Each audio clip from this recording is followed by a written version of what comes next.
Halo, selamat malam semuanya. Malam. Sebelumnya, izinkan kami memperkenalkan diri terlebih dahulu. Kami dari kelompok 2 ingin mempresentasikan hasil diskusi kami mengenai konsumsi. Nah, di sini saya sendiri Susan Ciawi.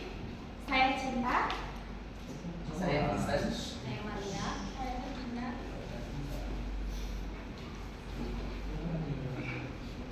Nah, di sini adanya pun latar belakang konsumsi. Nah, kira-kira apa sih yang melatar belakangi tindakan konsumsi? Nah, yang seperti kita tahu, perekonomian di Indonesia adalah suatu hal yang dinamis di Asia Tenggara. Nah, konsumsi ini menjadi pacuan utama ataupun pacuan yang konteks dalam suatu sektor perekonomian di suatu negara. Nah, ada beberapa faktor yang dapat mempengaruhi yang namanya tingkat konsumsi. Salah satu faktor pertamanya yaitu tingkat pendapatan. Yang seperti kita tahu, semakin tinggi pendapatan kita, maka akan semakin banyak juga tingkat konsumsi kita. Nah, di sini selain tingkat pendapatan, di sini juga ada namanya perubahan teknologi. Perubahan teknologi dapat mempengaruhi yang namanya tindakan konsumsi. Nah, di sini adanya perubahan struktur geografis yang dapat mempengaruhi pola konsumsi pada masyarakat.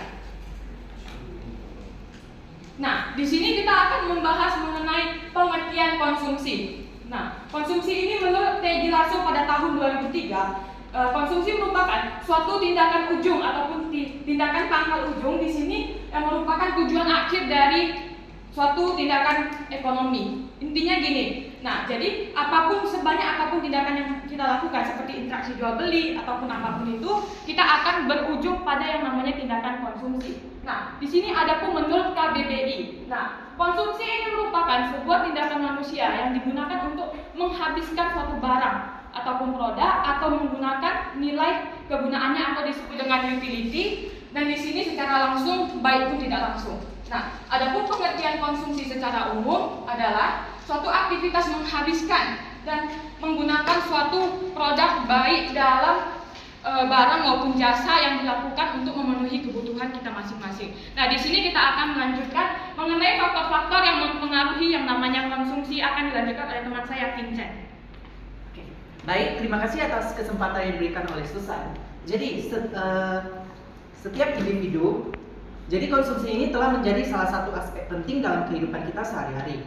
Setiap individu, baik dari berbagai latar belakang dan status sosial, pasti pernah melakukan proses konsumsi untuk memenuhi segala keinginan dan kebutuhannya. Namun, dalam sederetan keputusan konsumsi tersebut, ada beberapa faktor-faktor penting yang mempengaruhi tingkat konsumsi seseorang. Faktor apakah saja itu? Pertama adalah penghasilan.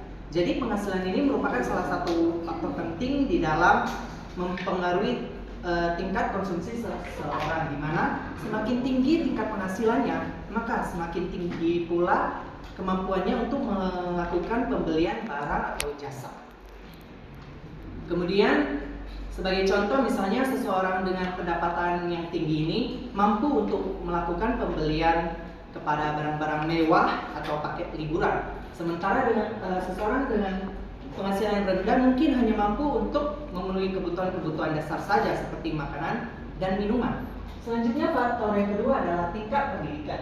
Jadi tingkat pendidikan ini memiliki dampak yang signifikan bagi tingkat konsumsi seseorang. Semakin tinggi tingkat pendidikannya, maka cenderung pendapatannya besar.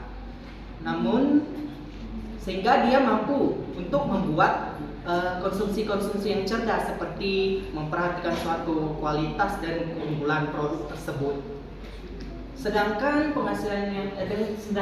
tingkat pendidikan yang rendah mungkin tidak terlalu memperhatikan konsumsi cerdas tersebut, tidak terlalu memperhatikan keunggulan atau kualitas produk tersebut, namun akan membeli produk secara umum tanpa memperhatikan kualitas produk tersebut.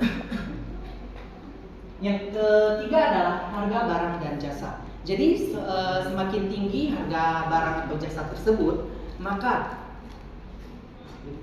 dapat membatasi tingkat seseorang untuk melakukan pembelian, atau mungkin dia mencari barang relatif yang lebih murah. Semakin rendah pula harga barang atau jasa tersebut, maka dapat mendorong tingkat tingkat konsumsi seseorang. Sebagai contoh misalnya ketika harga bahan bakar minyak mengalami kenaikan, maka orang-orang akan beralih untuk menggunakan transportasi umum karena harganya lebih murah. Atau sebagai contoh lain ketika harga pangan mengalami kenaikan, misalnya daging sapi mengalami kenaikan, maka orang-orang akan memilih alternatif daging yang lain seperti daging ayam karena harganya lebih murah. Yang keempat adalah jumlah keluarga. Jadi semakin tinggi jumlah anggota dalam keluarga tersebut, maka semakin besar pula keinginan dan kebutuhannya untuk memenuhi anggota-anggotanya. Sebaliknya jika tingkat keluarganya di dalam sebuah keluarga itu sedikit, maka kebutuhan dan keinginannya dalam memenuhi anggota-anggota keluarganya juga rendah. Jadi semakin besar semakin banyak anggota dalam jumlah keluarganya, semakin besar juga kemampuan dia untuk melakukan konsumsi. Sebaliknya semakin rendah jumlah anggota keluarganya, maka konsumsi yang dilakukan dalam keluarga tersebut sedikit. Baik, untuk faktor-faktor berikutnya akan saya alihkan kepada Cinta. Terima kasih. Faktor yang mempengaruhi konsumsi selanjutnya kita masuk pada jenis kelamin. Perbedaan antara pria dan wanita memiliki pengaruh konsumsi yang berbeda. Contohnya, dari perbedaan makanan, itu mempengaruhi daripada pola konsumsinya. Yang kedua ada selera dan gaya. Setiap orang memiliki gaya dan berpakaian yang unik.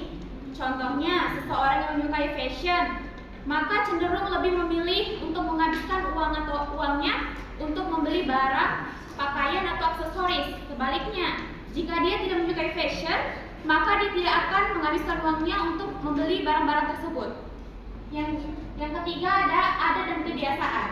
Nah, cara hidup dan adat istiadat tiap suku itu berbeda-beda dan sangat mempengaruhi tingkat pola konsumsinya.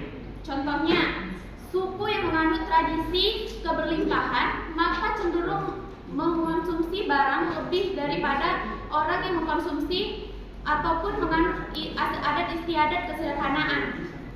Kemudian kita masuk pada tingkat bunga. Orang percaya bahwa jika tingkat bunga yang tinggi, orang akan lebih rendah untuk membeli barang-barang. Sebaliknya mereka akan lebih tinggi untuk menabung, dikarenakan pembelian yang lebih mahal menghabiskan uang mereka. Selanjutnya, ada persepsi resiko. Di sini, konsumen cenderung merasa takut untuk berinvestasi besar dan melakukan pembelian banyak. Mereka melakukan itu karena khawatir uangnya kehilangan uang ataupun mereka khawatir ketidakpastian pada masa depannya. Kemudian kita masuk pada faktor demografis. Ini termasuk cara mereka menghabiskan uangnya. Contohnya, untuk anak muda, mereka lebih cenderung menghabiskan uangnya untuk hiburan semata. Sedangkan kalau untuk orang yang sudah menikah atau berumah tangga, mereka menghabiskan uangnya untuk kebutuhan rumah tangganya ataupun keluarganya. Kemudian kita masuk yang terakhir, faktor psikologis. Ini masuk kepada status sosial. Maksudnya di sini, ketika seseorang masuk kepada status sosial yang tinggi, dia akan cenderung membeli barang-barang yang mewah untuk mencerminkan dirinya berstatus sosial tinggi. Sebaliknya, jika ia merasa kurang percaya diri, maka dia akan membeli barang-barang yang sesuai dengan standarnya. Oke, lanjut kita masuk kepada ciri-ciri kegiatan konsumsi. Yang pertama itu ada berulang. Teman-teman sudah pasti tahu kan, berulang itu secara terus-menerus dan berkala. Kita mengkonsumsi suatu barang secara setiap hari dan terus-menerus. Contohnya, kita membeli suatu makanan di supermarket setiap hari ataupun setiap minggu untuk stok persediaan makanan kita. Atau bisa jadi kita membayar tagihan listrik setiap bulan. Itu adalah contoh daripada kegiatan konsumsi yang dilakukan oleh setiap orang. Kemudian kita masuk ke yang kedua, ada barang kegiatan konsumsi. Nah, setiap kali kita membeli sesuatu barang, sudah pasti kita harus ada timbal baliknya atau memberikan sesuatu sebagai imbalan atas sesuatu yang kita beli. Kemudian misalnya gini, kita memberikan uang kepada penjual, itu menjadi suatu pengorbanan kita untuk apa barang yang kita beli. Kemudian masuk yang ketiga, barang dan jasa. Nah, ketika kita menggunakan sesuatu, pasti akan habis dong, nggak mungkin selalu ada. Jadi contohnya nih, makanan. Kita membeli makanan, kita makan berkurang sedikit demi sedikit sehingga habis. Nah, selanjutnya masuk ke yang keempat, memiliki nilai yang bermanfaat. Nah, konsumsi ini memiliki nilai dan manfaat yang berbeda-beda dan tujuan yang beragam. Contohnya, ada orang yang membeli makanan hanya sekedar untuk memperbaiki gizi atau untuk menyicipi rasanya. Dan ada juga orang yang membeli pakaian untuk menciptakan rasa percaya dirinya. Yang terakhir kita ada menggunakan sumber daya ekonomi. Nah, konsumsi ini menggunakan sumber daya ekonomi seperti uang, waktu, dan tenaga kerja. Contohnya, uang untuk membeli barang, kalau waktu untuk membelanjakan barang, dan tenaga kerja untuk memproduksi atau memberikan layanan tersebut. Selanjutnya akan disambung oleh teman saya. Terima kasih. Baiklah, berikutnya kita akan membahas mengenai tujuan konsumsi, di mana konsumsi memiliki tujuan utama yaitu untuk memenuhi kebutuhan dan keinginan individu maupun rumah tangga. Nah, tujuan yang pertama adalah untuk memenuhi kebutuhan dasar. Salah satu contoh kebutuhan dasar adalah pakaian, makanan, tempat tinggal, dan yang lain-lain. Lalu yang kedua, meningkatkan kesejahteraan dan kepuasan hidup dengan memenuhi kebutuhan psikologis dan sosial, di mana contohnya yang pertama adalah pendidikan. Nah, pendidikan ini dapat memberikan kepuasan psikologis dengan memberikan rasa pencapaian dan pengembangan diri. Lalu berikutnya adalah liburan dan rekreasi, di mana kesempatan kita untuk bersantai atau untuk menghabiskan uang dengan berliburan adalah contoh konsumsi yang dapat meningkatkan kesejahteraan hidup, maka ini akan dapat memenuhi kebutuhan psikologis. Berikutnya adalah penggunaan teknologi dan sosial, di mana kita berinteraksi dengan teman dan keluarga kita melalui platform media sosial dapat memberikan rasa koneksi dengan dukungan sosial. Lalu yang selanjutnya, menciptakan identitas. Di posisi ini, bagaimana cara seseorang mengekspresikan identitas, nilai diri, dan citra pada diri. Nah, ini sama dengan mengoptimalkan keseimbangan hidup, di mana pada saat kita membeli barang-barang yang kita inginkan untuk kita dapat meningkatkan kualitas hidup, contoh seperti barang-barang fashion atau kegiatan-kegiatan wisata. Dengan ini kita akan dengan melakukan kegiatan sesuai yang kita minat, kita akan meningkatkan nilai pribadi dan menciptakan identitas atau mengekspresikan diri melalui konsumsi ini. Lalu selanjutnya adalah mendorong pertumbuhan ekonomi, karena dengan menciptakan barang dan jasa akan timbul kegiatan konsumsi. Yang terakhir adalah menghasilkan keseimbangan pada ekonomi karena menciptakan permintaan terhadap barang dan jasa. Berikutnya mengenai contoh kegiatan konsumsi. Yang pertama, contoh kegiatan konsumsi pada perusahaan. Sebuah perusahaan membutuhkan mesin untuk menjalankan proses produksi barangnya. Yang kedua, contoh kegiatan konsumsi pada rumah tangga, di mana sebuah rumah tangga membutuhkan banyak jenis kebutuhan dalam menjalankan kehidupan sehari-hari, mulai dari makanan, pakaian, dan alat-alat yang lainnya. Lalu yang terakhir adalah contoh konsumsi pada sektor pemerintahan. Contohnya adalah membangun rumah untuk dijadikan KPR dengan menggunakan bunga yang rendah dan menggunakan alat-alat proyek termasuk konsumsi. Nah, semua jenis konsumsi ini berperan penting dalam menggerakkan aktivitas ekonomi, karena mereka menciptakan permintaan untuk barang dan jasa yang pada gilirannya mendorong produksi dan pertumbuhan ekonomi. Berikutnya saya akan serahkan kepada teman saya. Selanjutnya, potret konsumsi di Indonesia. Yang pertama, mayoritas konsumsi di Indonesia didominasikan oleh konsumsi rumah tangga yang ruang lingkup pembelian yang mencakup banyak produk di dalamnya. Hal ini mencerminkan kontribusi besar dari aktivitas konsumsi individu dan keluarga terhadap perekonomian yang signifikan terhadap pertumbuhan ekonomi dan pasar domestik. Yang kedua, pertumbuhan konsumsi di Indonesia yang signifikan yang dipengaruhi oleh pola konsumsi. Ini dapat dipengaruhi oleh beberapa faktor, yaitu melibatkan peningkatan pendapatan per kapita, urbanisasi, perubahan gaya hidup, dan perkembangan ekonomi yang mendorong permintaan akan berbagai barang dan jasa. Selanjutnya, konsumsi makanan yang ada di Indonesia yang mencakup banyak jenis kuliner yang dapat dijadikan komponen utama dalam pengelolaan rumah tangga. Selanjutnya, konsumsi barang elektronik, perkembangan teknologi yang semakin luas dan meningkat di Indonesia. Masyarakat mengalami peningkatan kebutuhan akan perangkat elektronik seperti smartphone, laptop, dan perangkat rumah tangga pintar lainnya. Ini dipicu oleh perkembangan teknologi yang terus-menerus inovasi produk dan aksesibilitas yang lebih baik.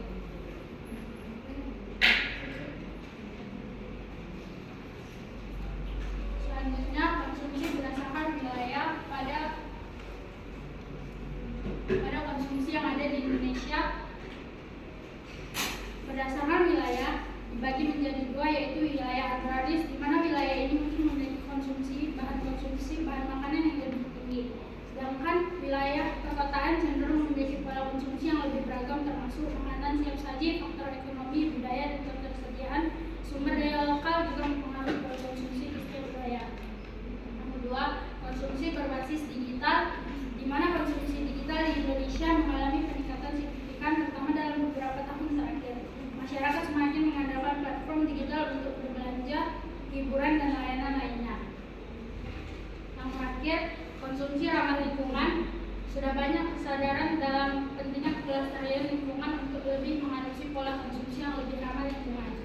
Dengan meningkatnya kesadaran akan pentingnya menjaga lingkungan, masyarakat cenderung beralih ke produk ramah lingkungan seperti penggunaan kantong belanja reusable, pemilihan produk organik, dan minat terhadap energi terbaru, upaya mengurangi plastik sekali pakai dan mendukung daur ulang. Oke, baik, selanjutnya kita akan masuk ke dalam teori konsumsi Keynes. Nah, jadi dalam teori Keynes ini adalah sebuah konsep yang sangat penting dalam ekonomi makro, di mana teori ini tidak hanya menggambarkan hubungan antara konsumsi dengan pendapatan saja, namun memberikan wawasan yang lebih dalam tentang bagaimana konsumsi ini memainkan peran penting, peran kunci di dalam menentukan tingkat output dan pendapatan agregat dalam suatu perekonomian. Yang pertama adalah pandangan Keynes bahwa konsumsi merupakan sebuah fungsi dari pendapatan, di mana Keynes memandang bahwa semakin tinggi pendapatan seseorang, maka tingkat konsumsinya semakin tinggi juga. Namun ia menekankan dan menegaskan bahwa peningkatan konsumsi ini tidak sebesar daripada peningkatan pendapatannya, di mana ini dapat dinyatakan dalam konsep MPC atau Margin Propensity to Consume. Yang kedua adalah MPC, di mana ini menggambarkan seberapa besar konsumsi akan berubah sebagai respon terhadap perubahan pendapatan. Dalam teori Keynes ini, MPC menunjukkan proporsi dari setiap tambahan pendapatan yang dihabiskan untuk konsumsi. Adapun rumusnya yakni MPC sama dengan perubahan dalam konsumsi dibagi dengan perubahan dalam pendapatan. Yang ketiga adalah konsumsi autonomus atau konsumsi otonom, di mana ini merupakan bagian dari konsumsi yang tidak bergantung kepada tingkat pendapatan. Artinya dapat diasumsikan sebagai walaupun pendapatan seseorang itu nol atau tidak ada, maka konsumsi tetap dilakukan, misalnya konsumsi kebutuhan dasar. Yang berikutnya adalah konsumsi total. Ini adalah jumlah dari konsumsi otonom dan konsumsi yang terpengaruh oleh perubahan pendapatan. Dapat dirumuskan dengan C sama dengan C0 ditambah MPC dikali Y, di mana C adalah konsumsi total, C0 adalah konsumsi otonom, dan Y adalah pendapatan. Selanjutnya kita masuk kepada hubungan antara konsumsi, pendapatan, dan tabungan. Yang pertama, saya akan menjelaskan hubungan antara pendapatan disposable dengan konsumsi. Jadi seperti penjelasan saya sebelumnya, dalam teori konsumsi Keynes yang mengatakan jika pendapatan disposable meningkat, konsumsi juga akan meningkat, dan juga menurutnya ada batas konsumsi minimal yang tidak tergantung pada pendapatan. Rumusnya hampir sama, C sama dengan C0 ditambah B dikali GD, bukan hampir sama lagi, mirip. Dimana yang perlu diperhatikan dalam fungsi konsumsi Keynes ini adalah yang pertama, fungsi konsumsi adalah variabel real yang menunjukkan hubungan antara pendapatan dan pengeluaran konsumsi dengan menggunakan tingkat harga konstan. Yang kedua adalah fokus pada pendapatan yang menjadi satu. Dan yang ketiga adalah mengacu pada pendapatan absolut. Selanjutnya akan saya alihkan ke Susan. Baiklah, di sini kita akan membahas mengenai kecenderungan konsumsi marginal atau yang biasa kita sebut MPC atau singkatannya Marginal Propensity to Consume. Nah, di mana MPC ini adalah sebuah konsep yang memberikan suatu gambaran mengenai seberapa tingkat naiknya konsumsi apabila disposable suatu unit bertambah. Nah, di sini ada pun gambar kurva konsumsi teori Keynes. Nah, di sini adanya yang namanya titik Y. Titik Y menjelaskan bahwasanya disposable income, yang dimana disposable income adalah suatu pendapatan yang siap untuk dibelanjakan. Nah, di sini ada merupakan titik perpotongan antara titik Z dan titik C. Jika pertemuan antara titik C dan titik Y berjumpa, maka nilainya akan sama. Nah, di sini juga adanya yang namanya saving. Saving ini merupakan jarak antara titik Z dan titik C, yang dimana saving merupakan suatu keinginan pada seseorang yang mendorong seseorang untuk menabung uangnya ataupun pendapatannya. Nah, di sini kita akan membahas mengenai hubungan tabungan dengan konsumsi dan pendapatan. Nah, sebagai definisinya, tabungan kira-kira apa sih itu tabungan? Nah, tabungan itu suatu penyisihan pendapatan yang kita peroleh. Nah, jadi pendapatan kita yang tidak digunakan maka kita akan sisihkan, maka timbullah sebuah namanya tabungan. Nah, di sini apa sih hubungannya dengan konsumsi? Nah, dapat kita simpulkan bahwasannya kita sehari-hari semakin kita banyak menabung, maka tingkat konsumsi kita juga akan menaik. Nah, di sini juga ada hubungan dengan pendapatan. Jumlah tabungan dapat meningkat apabila pendapatan kita meningkat. Nah, jadi misalnya kita dapatkan gaji yang banyak. Nah, maka jumlah yang akan kita tabungkan maka juga akan lebih tinggi. Nah, di sini dapat kita simpulkan bahwasannya sebuah konsumsi adalah sebuah tindakan yang menghabiskan, mengurangi suatu produk ataupun suatu nilai guna pada barang, dan konsumsi tersendiri memiliki ciri khusus, yaitu merupakan suatu hal yang dilakukan secara kontinu ataupun berlanjut dan dilakukan secara terus-menerus tanpa adanya rasa bosan. Dan di sini dapat disimpulkan bahwasannya bukan hanya saja sektor pada rumah tangga yang mengonsumsi atau melakukan tindakan konsumsi, tetapi pemerintah juga ikut melakukan tindakan konsumsi.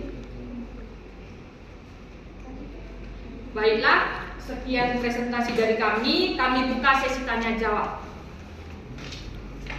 Baik, Saudara Willy Gultom, ada yang ingin ditanyakan? Ini nggak boleh kumpul dulu tanya. Boleh, Cinta. Ini pertanyaannya terkait konsumsi ya. Saya rasa ini pertanyaan mudah, pertanyaan anak-anak ya. Jadi pertanyaannya, saya ingin bertanya, apa pendapat dari Anda mengenai makan siang gratis dan susu gratis? Dan apakah bisa terrealisasikan dengan baik di seluruh penjuru negeri? Dan juga terkhusus ya, itu kan untuk anak SMA dan yang bersekolah lah ya. Maka akan bisa berdampak baik, atau jangan-jangan di dalamnya bermain kotor dengan cara-cara yang sudah kita pahami. TTTA, terima kasih ya. Ya. Terima kasih atas pertanyaannya Bapak Willy Gultom. Baik, untuk penanya yang kedua, silakan ya Saudari Stefani. Tadi kan ada penjelasan tentang konsumsi yang dilakukan oleh pemerintah. Tolong sebutkan apa saja yang konsumsi pemerintah. Apa saja yang tergolong dalam konsumsi pemerintah?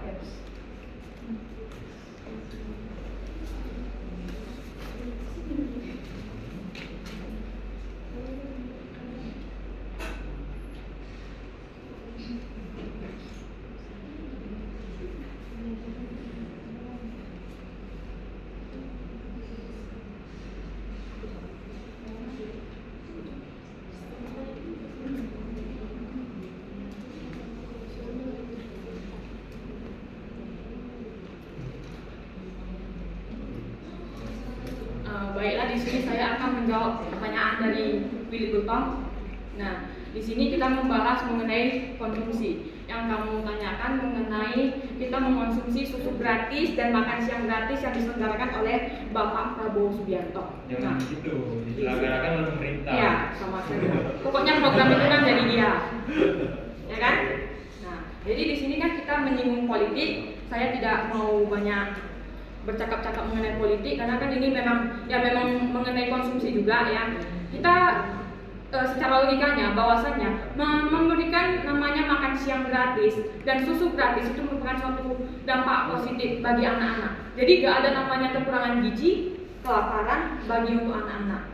Nah, di sini juga bahwasannya kalau misalnya pemberian susu dan makan siang gratis itu merupakan suatu tindakan konsumsi yang dilakukan oleh anggaran pemerintah. Nah, salah satunya yang dijawab oleh Stephanie, yang ditanyakan oleh Stephanie tadi. Nah, kira-kira contoh bentuk apa sih yang dilakukan oleh pemerintah yang menunjukkan bahwasannya itu adalah tindakan konsumsi? Nah, ini merupakan salah satu contohnya. Terima kasih, Saudara Wilgutom. Apakah ada kekurangan dari pertanyaan jawaban saya? Ya. Dan ada teman saya menambahkan. Jadi setiap kebijakan itu pasti ada positif dan negatifnya. Jadi positifnya itu seperti dapat membantu mengurangi beban ekonomi bagi masyarakat yang kurang mampu dan meningkatkan akses terhadap makanan yang bergizi. Adapun dampak negatif dari kebijakan tersebut yakni potensi pemborosan anggaran negara. Yang kemudian selanjutnya penciptaan ketergantungan terhadap program pemerintah dan mungkin juga masalah efisiensi dalam implementasinya. Sekian tambahan. Jadi saya mau sedikit tambah ya. Jadi poinnya itu tadi lupa bilangnya bahwasannya bukan terkait anggaran yang boros, melainkan ada satu lagi yaitu korupsi. Ya. Jadi pertanyaan, jadi Anda yakin nggak itu program bakal bisa benar-benar terrealisasikan? Anda yakin nggak? Itu saya. Sebenarnya itu opini dari Willy. Iya. Pendapat dari Willy belum tentu kita bakal bikin itu fakta. Jadi kita lihat aja ke depannya gimana programnya itu Apakah berjalan dengan baik atau tidak? Kalau Iya. Jadi kita jalani saja. Jadi ini kami sebagai mahasiswa memberikan opini kami bahwasanya itu bagus untuk menghadapi stunting yang ada. Iya, tenang. Ini kalau menurut Anda itu bagus, apakah Anda yakin? Itu pertanyaannya, apakah Anda yakin? sebenarnya kami yakin atau tidaknya itu tergantung privasi pada kami. Kan program itu bagus. Leherku udah sakit, Lin. Yakin. Sepertinya garis besarnya kita menjelaskan tentang konsumsi. Tidak ada namanya penyimpan politik. Oke, sekian. Terima kasih Bapak Willy Gultom. Selanjutnya kami akan melanjutkan jawaban dari Stephanie. Stephanie berapa? Stephanie 20.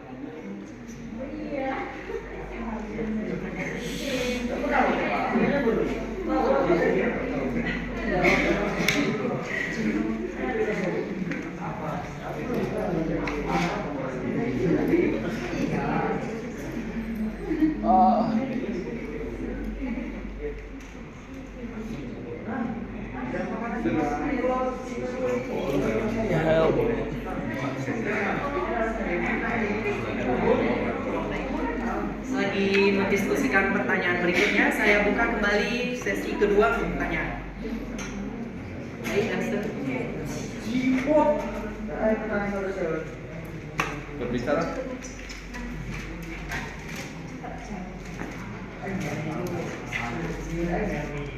Aduh, tolong Mas. Udah.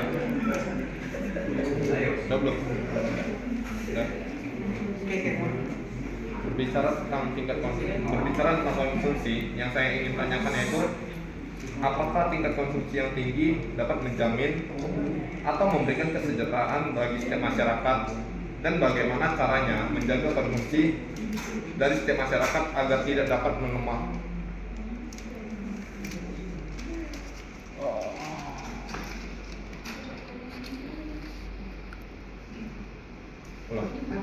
Ulang.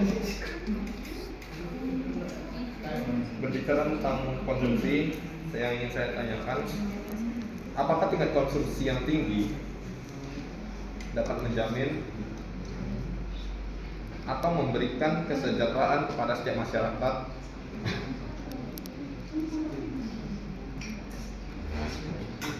dan bagaimana caranya menjaga agar konsumsi setiap masyarakat tidak melemah.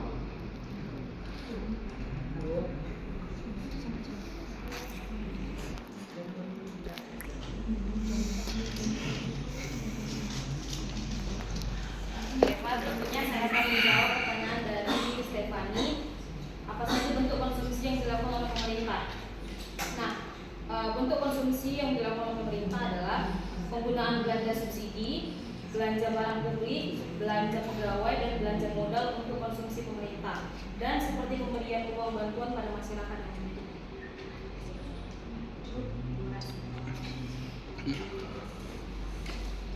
Baik, saya akan menjawab pertanyaan dari Bang Nelson. Pertanyaan tadi, apakah jika tingkat konsumsi yang tinggi dapat menjamin dan atau memberikan kesejahteraan, dan bagaimana caranya menjaga konsumsi belanja masyarakat agar tidak melemah? Baik, jawaban dari kami, pemerintah mesti hati-hati mengeluarkan kebijakan agar tidak berdampak negatif terhadap kemampuan belanja masyarakat. Nah, perekonomian dalam negeri mesti diperkuat dan potensinya dioptimalkan. Selain itu, ruang untuk mendorong pertumbuhan ekonomi juga perlu dimanfaatkan secara optimal. Berbagai langkah ini dibutuhkan untuk menghadapi resiko perekonomian global yang meningkat di awal tahun 2024 ini. Untuk Abang Nelson, apa sudah jelas? Sudah jelas. Terima kasih. Baik, pertanyaan berikutnya dipersilakan. Oke.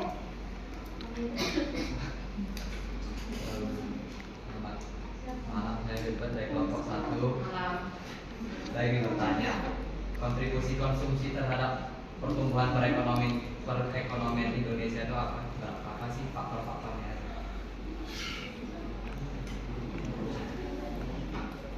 Boleh diulang mungkin?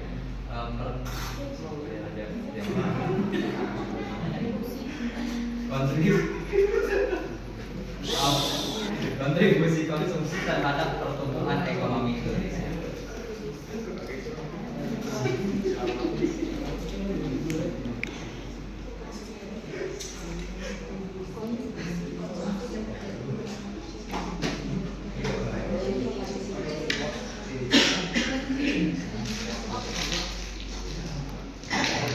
Baik, pertanyaan selanjutnya apa ya?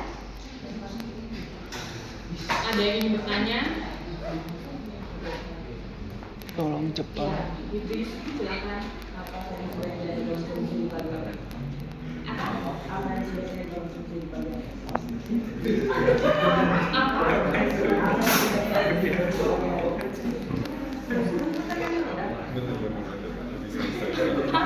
Sebaliknya konsumsi di pagi hari ya? Ya. Konsumsi baik di pagi hari. Iya, maksudnya apa yang baik dikonsumsi loh? Nasi lemak.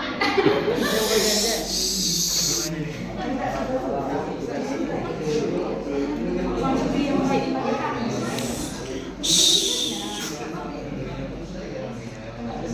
Udah getar kali, gila.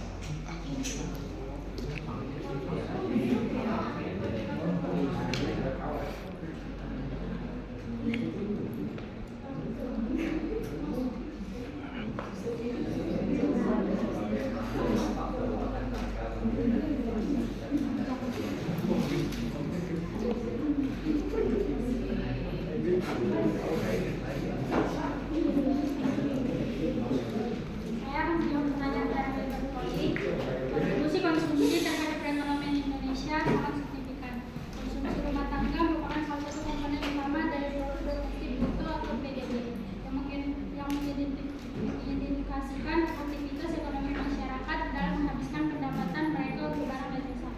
Tingkat konsumsi yang tinggi dapat mendorong pertumbuhan ekonomi melalui peningkatan permintaan terhadap produk-produk lokal maupun impor, sehingga memberikan dampak positif pada sektor industri dan penyerapan tenaga kerja. Oleh karena itu, stabilitas dan pertumbuhan konsumsi rumah tangga menjadi perhatian utama dalam mengatur kebijakan ekonomi.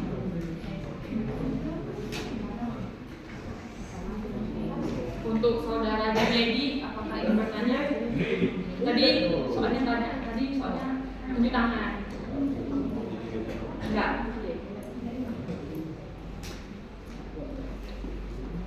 Baiklah, sekian. sekian presentasi dari kami. Satu pertanyaan lagi belum jawab. Ya, oh ya, ini. Sorry. Pada umumnya sarapan yang baik di pagi hari itu biasanya susu.